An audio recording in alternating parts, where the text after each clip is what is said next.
my name is Rachel Bean, and my presentation is on the War on Terror. So my research question was basically, has the War on Terror had a positive or negative impact, and overall, has it been successful? After research, I realized that it has not been successful and it's had a negative impact. Perspective. So basically, perspective is the thing that leads to most wars, and in this case, that is true. And in the article, The Historian as a Participant, it talks about how different people have different perspective on events, and that can lead them to have different opinions, and this can lead to conflict. So the start of the war. The war started on 9/11 with a terrorist attack in which 4 planes were hijacked to crash in different locations in the US, one of them being the Twin Towers in New York. The Bush administration quickly linked this to the terrorist group Al-Qaeda.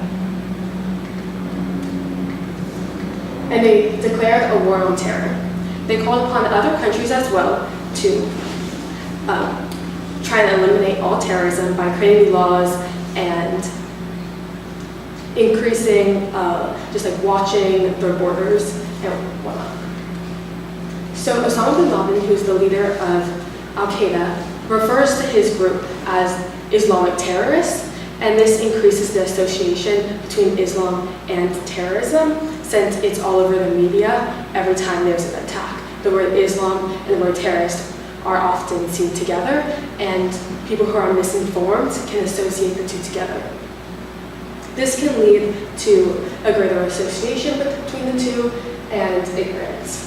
So Muslims in America who are terrorists, since it's a very small minority of Muslims who are actually terrorists, and that's true for any religion. There is a very small minority, but any Muslims in America and the Middle East are being targeted with hateful and violent acts, not only by the general public, but also by the government.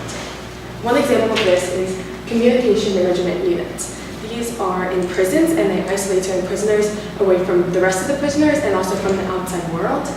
And Muslims make up 6% of the prison system, but they make up 60% of communication management units.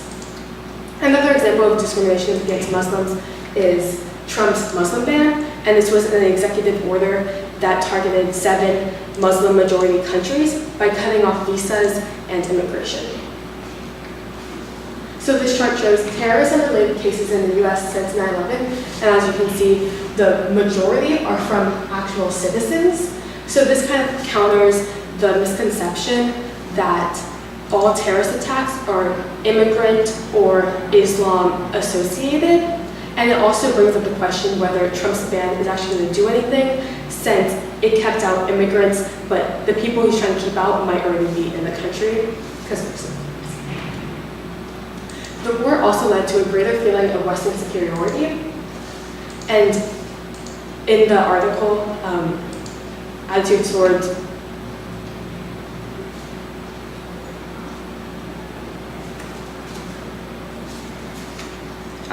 Muslim women in the West, it talks about Muslim women and what they wear and how it's their choice to wear it. And in the media, it's constantly associated American women and how they can wear what they want, and Muslim women and how they're forced to wear these outfits. But in the article, it talks about how it's actually their choice. And in the media, this is constantly seen how American women are seen as free and equal to their male counterparts, while Muslim women are seen as inferior and voiceless compared to their male counterparts. So the war on terror has basically had very little success. And even though it's violated basic human rights and killed many people through military invasions, it's had little success and little has been done since 2001 when the war started. And since there's little American can do to actually reduce terrorism by invasion, we have focused our attention on defensive tactics, which doesn't really get us anywhere in the war, and right now we can't see an end to the war.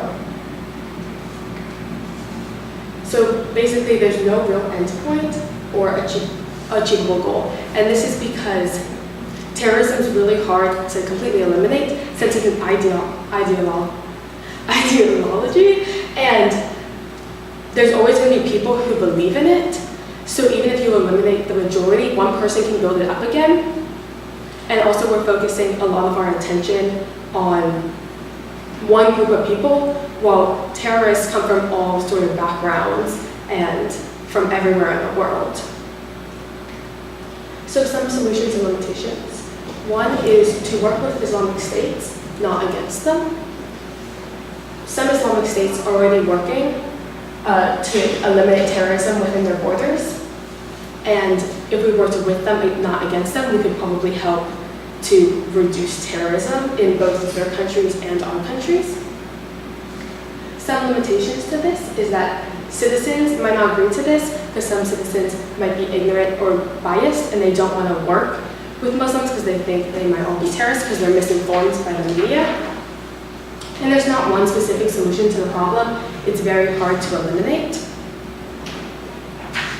Another solution is to look at the bigger picture. As I mentioned before, terrorism can stem from anywhere, and right now we're focusing on somewhere that might not be the main problem. Some limitations to this is, as I said before, removing ideology can be extremely difficult, and it's nearly impossible, and there's not a way to completely eliminate terrorism. These are all exciting. Thank you. So, let me ask you some questions. How valid and reliable are the sources you use? How do you know? And which ones did not work? When I was researching, I tried to use things such as Google Scholar, and I tried to find academic journals. And also, when I found my sources, I would look at the authors and see what their credentials were, so I could make sure that I was using reliable sources. And because I didn't want to get anything that was super biased, because that's super common when talking about this topic. Okay.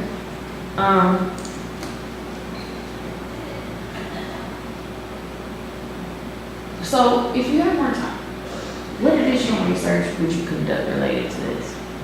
If I had more time, I would probably try to find people who live in America and also try to contact people who live in the Middle East to talk to them about their experience, both Muslims and non-Muslims, so that I could get more primary sources. And I do have some in here, but I would like to have